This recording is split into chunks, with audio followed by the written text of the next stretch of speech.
माहेराची ओढच काही वेगळी असते. ज्या दिवशी एखाद्या वेळेस ठरलं आपलं की उद्या आपल्याला माहेरी जायचंय, रोज ज्या कामाला आपल्याला 4 वाजतात ना, ते कामं 10 वाजेपर्यंतच होतात. का? माहेरी जायचंय. माहेराची ओढच काही वेगळी असते महाराज. का? कारण तिथे माय आहे. मी सांगितलं ना, माहेरी जोपर्यंत माय आहे, माहेरामध्ये जोपर्यंत मायबाप आहे, तोपर्यंत माहेरात जाण्याची ओढ ही काही वेगळीच असते. रक्षाबंधन आलं, भाऊबीज आली, त्यावेळेला बहिणीला ओढ लागते की आता आपण आपल्या भावाच्या घरी गेलं पाहिजे. पण असेही भाऊ या जगामध्ये आहे, पैसा भरपूर आला, श्रीमंती भरपूर आली आणि बहिणीला विसरून गेले महाराज. आज माता भगिनींचा त्याग तर एवढा आहे, तुमच्या बापाच्या घरी 100 एकर जरी जमीन असली आणि तुमच्या घरी जर काही नसलं ना, तरी आमच्या माता भगिनी काही बोटावर मोजणाऱ्या जर सोडल्या तर आमच्या माता भगिनी अशा आहे की बापाच्या इस्टेटीमध्ये, प्रॉपर्टीमध्ये हक्क मागत नाही.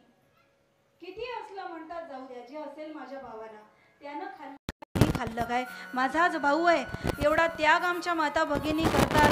पण तोच भाऊ ज्या वेळेला त्याला काहीतरी करायचं असतं, त्याला मात्र बहिणीला फोन करायला सुद्धा वेळ सापडत नाही. त्याला मात्र बहिणीला फोन करण्यासाठी सुद्धा वेळ मिळत नाही. दिवाळीचा सण आला की बायकोला 10,000ची साडी घेतो, पण बहिणीला 1000ची सुद्धा त्याला महाग होते. ही वस्तुस्थिती आहे महाराज, ही सत्य परिस्थिती आहे. आज या जगामध्ये अशा कितीतरी बहिणी आहेत. रक्षाबंधन आलं की भावाच्या फोनची आतुरतेने, तळमळीने वाट बघत असतात. त्यात तिला सासरची माणसं विचारतात, का ग फोन नाही आला तुझ्या भावाचा? काय वाटत असेल महाराज तिला? खरं सांगायचं म्हटलं तर भावांनी बहीण ही रक्षाबंधन आणि भाऊबीजे पुरतीच मर्यादित ठेवली. रक्षाबंधनाला आणि भाऊबीजेला एकदा तिला साडी चोडी दिली की नंतर मग वर्षभर नाव घ्यायचं नाही. खरं सांगायचं म्हणजे तुमची बहीण तुमच्या साडीसाठी कधी तुमच्या घरी येत नाही. तिच्या नवऱ्याने तिला भरपूर साड्या घेऊन दिलेल्या असतात. भरपूर आज कपडे माणसाकडे एवढे झालेले आहे की कपाट उघडलं तर कपडे डोक्यावर पडतात, एवढे वस्त्र झालेले, एवढ्या साड्या. मी तर सांगत असते, आज जर कोणी मेलं ना, लाकडाची गरज नाही, कपाटातल्या कपड्याने माणूस पेटेल, एवढे कपडे आहे माणसाकडे, एवढे कपडे, काही कमतरता नाही. तुमची बहीण कधीच तुमच्या घरी कपड्यांसाठी येत नाही. तिला वाटतं 4 दिवस माहेरात जावं, आनंद घ्यावा, थोडं परिवारामध्ये राहावं, मायबाप असेल त्यांच्यासोबत 2-4 दिवस राहावं, ही शुद्ध भावना तिची असते महाराज. पण असंही असताना जर 2-4 दिवसाकरिता गेल्यावर आपल्या वहिनीला जर आपण जड होत असू तर तिला वाटतं या ठिकाणी न आलेलं बरं, कसंही का असेना, झोपडी का असेना, पण माझं घर आहे. म्हणून बहीण केवळ रक्षाबंधन आणि साडी चोडी पुरती मर्यादित ठेवू नका. संकट आलं, बहिणीच्या बोलवण्याची वाट बघू नका, धावत जा तिच्या घरी. तसंच बहिणींना पण मी विनंती करेल, जरी तुमच्या बापाकडे पैसा, प्रॉपर्टी जे काही असेल, तुम्हाला जर ते माहेरचे लोक आनंदाने देत असेल तर घ्या, मी नाही म्हणणार नाही. आनंदाने देत असेल तर घ्या, परंतु भांडून, वादविवाद करून रक्ताचे नाते पैशासाठी तोडू नका महाराज. रक्ताचे नाते 2-4 पैसाकरिता, पैसा माणसाने किती कमवला तर शेवटी मढ्यावर एकही जणाने पैसा अजून बांधून नेला नाही. 10 मजली बिल्डिंग बांधली लोकांनी, कोरोनात त्याच 10 मजली बिल्डिंगवरून उड्या टाकून जीव दिले लोकांनी. कुठे पैशाचा गर्व या ठिकाणी करताय? आणि माझ्या भावांना पण मी विनंती करेल, तुमची बहीण जर गरीब घराण्यात पडली असेल, तिच्या घरी जर तुमच्या पैशाची गरज असेल, तुम्हाला देवाने भरपूर दिलं असेल, तर तिच्या मागण्याची पण तुम्ही वाट बघायची नाही. संकट काळामध्ये आपणच आपल्या बहिणीच्या मदतीला धावून जायचं. अरे गौरी गणपतीचा सण येतो, ती भिरीभिरी वाट बघत असते, चातकासारखी वाट बघत असते. आता रक्षाबंधन येईल, आता दिवाळी येईल, माझा भाऊ राया मला घ्यायला माहेरी येईल. पण भावाचा तिकडून फोन येतो, ताई मला ना यायला वेळच नाही, तू ये, तुझी तू येऊन जा. परंतु तिच्या मनामध्ये काय असतं सांगू? बंधू येईल माहेरी न्यायला, बंधू येईल माहेरी न्यायला, गौरी गणपतीच्या सणाला. गाडी घुंगराची येईल न्यायला, गाडी घुंगराची येईल न्यायला, गौरी गणपतीच्या सणाला, गौरी गणपतीच्या सणाला. गाडी घुंगराची येईल न्यायला. काय सुंदर क्षण आहे महाराज तो. गाडी घुंगराची येईल न्यायला, गौरी गणपतीच्या सणाला. घुंगराची गाडी जाऊ द्या, त्याला फोनही करायला वेळ नाही महाराज. म्हणून आपली बहीण केवळ रक्षाबंधन आणि साडी चोडी भाऊबीजेपुरती मर्यादित ठेवू नका. कारण लहान बहीण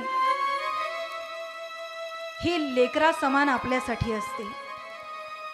आपल्याला जर लहान बहीण असेल तर ती आपल्याला आपल्या लेकरा समान असते, आणि आपल्याला जर मोठी बहीण असेल तर ती आपल्याला आपल्या आई समान असते. म्हणून बहुधा घरं असे आहेत ज्या ठिकाणी माहेरातले मायबाप मरून गेले, माहेरातले आईवडील मरून गेले, भाऊ भाऊजाई विचारत नाही. 2-3 बहिणी आहे, त्याच मग एकमेकीच्या आई होतात. लहान असेल ती लेकरासारखं होते, आणि मोठी असेल ती आईचं कर्तव्य पार पडते महाराज.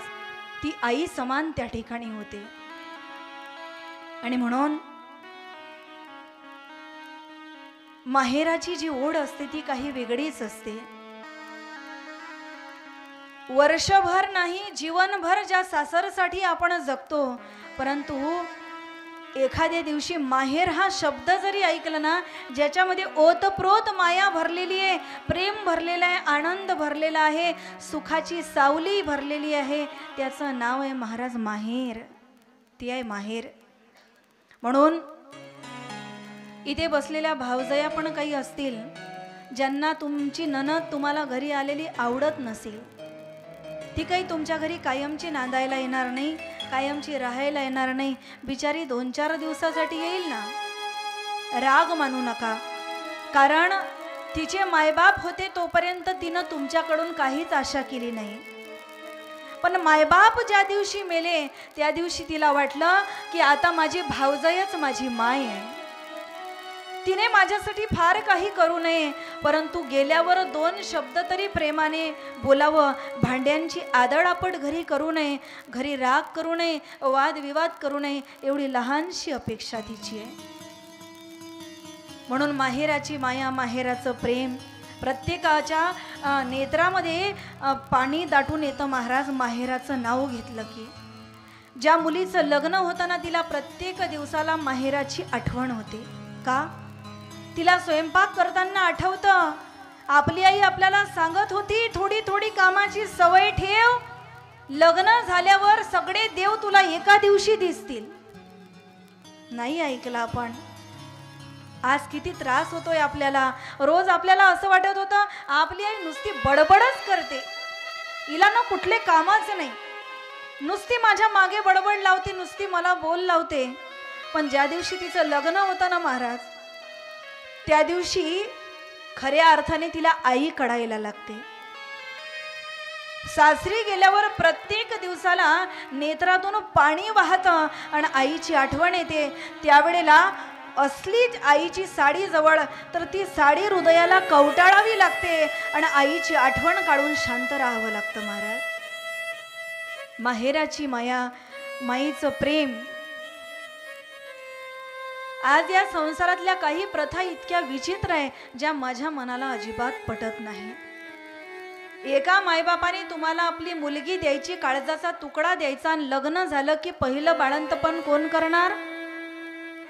तिचे मायबाप. का?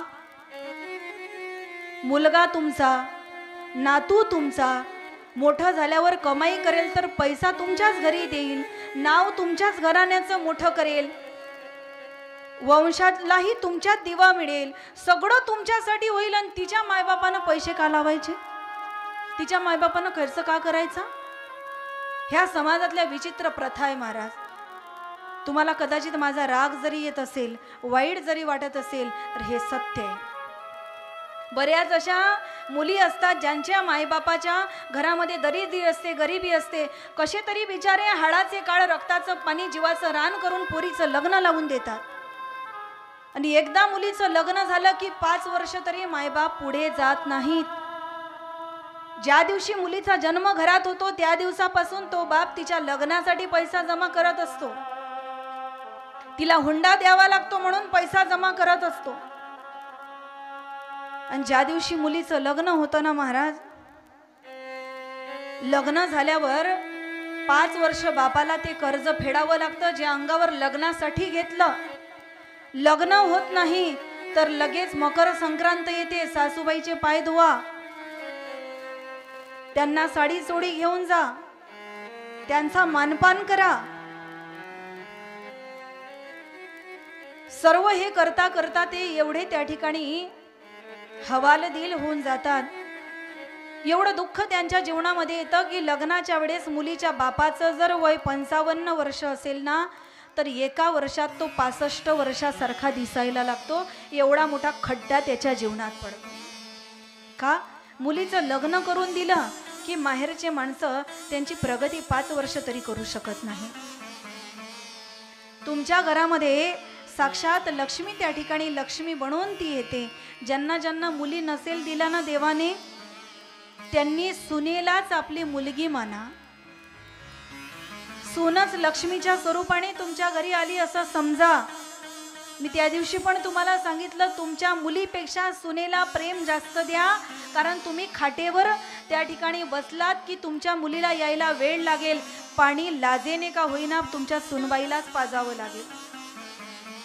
म्हणून माहेराची ओढ काही वेगळी असते, माहेराचं प्रेम काही वेगळं असतं, माहेराची माया काही वेगळी असते, माहेराचा आनंद काही वेगळा असतो आणि माहेराचं दिव्यत्व काही वेगळं असतं. आज लक्ष्मीला माहेरचा घोडा आपला भाऊ त्या ठिकाणी दिसला आणि लक्ष्मीच्या नेत्रात पाणी आलं.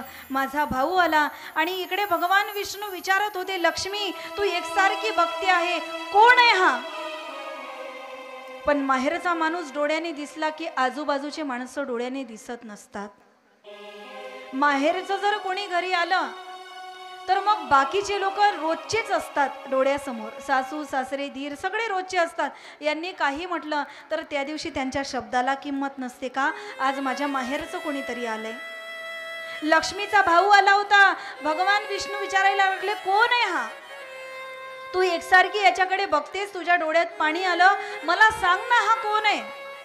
पण लक्ष्मीचं लक्षच नव्हतं. राग आला भगवान विष्णूला आणि भगवान विष्णूने शाप दिला. महाराज मी कालच बोलून गेले, परवा बोलून गेले की ज्याला आशीर्वाद किंवा शाप द्यायचा आहे त्याला सर्व गोष्टीची चौकशी केली पाहिजे. अजाणत राहून शाप किंवा आशीर्वाद माणसाने कधीच कोणाला देऊ नये.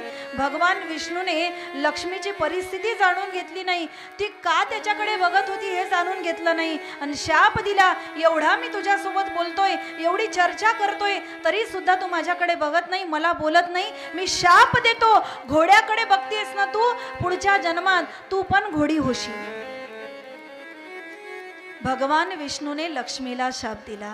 लक्ष्मी माता रडायला लागल्या, महाराज स्वामी माझी चूक तरी काय होती? माझा भाऊ आला, माझं अंतकरण भरून आलं, कंठ दाटून आला, मला दुःख वाटलं. किती दिवसांनी माझा भाऊ मला भेटला आणि तुम्ही काहीही विचार न करता मला शाप देऊन मोकळे झालात. त्यावेळेला भगवान विष्णूला पश्चाताप झाला की आपण शाप तर देऊन टाकला, पण आता मी सांगितलं ना, धनुष्यातून निघालेला बाण आणि तोंडातून निघालेला शब्द माघारी घेता येत नाही. उशाप दिला, लक्ष्मी चिंता करू नकोस, ज्यावेळेला तुला घोडीचं स्वरूप प्राप्त होईल मी पण अश्व बनून त्या ठिकाणी अवतार धारण करेन आणि तुझा उद्धार करेल. असं म्हणतात एकदा लक्ष्मीने पण भगवान विष्णूला शाप दिला होता. लक्ष्मी मातेने सुंदर श्रृंगार केला होता, नटून थटून ती सजून सवरून तयार झाली. आता स्त्रियांचं कसं आहे, सुंदर शृंगार केला की ती पहिल्यांदा आपल्या नवऱ्याच्या समोर जाऊन विचारते, का हो मी कशी दिसतीये. जर तिकडून रिप्लाय आला नाही, तिकडून रिप्लाय जर आला नाही तर पुढचे 2 दिवस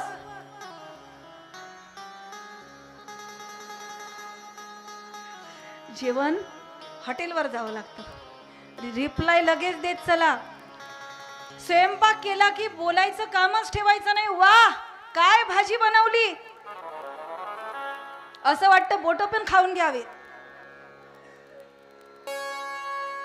एकदा असं कीर्तनकाराने सांगितलं एका कीर्तनामध्ये की बायकोची रोज स्तुती केली पाहिजे. खरंच केली पाहिजे. तुम्हाला जीवनात आनंद घ्यायचा असेल, विनाकारण स्तुती करा.